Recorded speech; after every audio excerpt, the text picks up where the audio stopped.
Docteur, si vous me permettez, vous parlez du genre, mais quelle est votre, je ne sais pas si vous avez une politique pour l'inclusion des personnes en situation de handicap dans les écoles ou entreprises.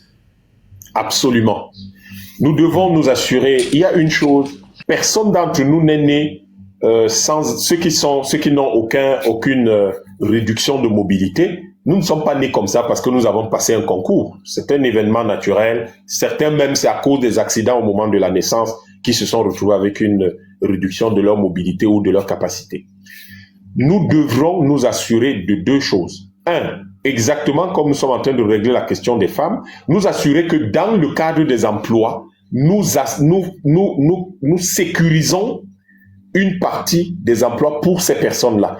Et cela doit être aligné sur leur pourcentage sur la population nationale.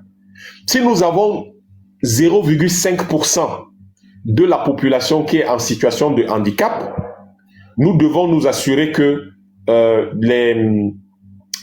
dans la population, dans les emplois, qu'il y ait un pourcentage équivalent ou qui permette si vous voulez, d'intégrer toutes ces personnes-là.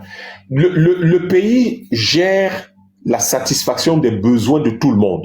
Et l'une des choses que nous prévoyons, c'est des programmes spéciaux qui vont aller donc, de l'identification claire de ces personnes, de leur recensement, à l'adaptation des programmes scolaires et universitaires au niveau de la formation. On adapte la formation pour eux et ensuite maintenant au niveau des emplois, on s'assure que ces personnes-là ont effectivement non seulement les emplois qui leur correspondent, mais également les emplois de leurs rêves, mais surtout qu'on s'assure qu'ils trouvent de la joie et du bonheur comme tout le monde à travailler là où ils travaillent.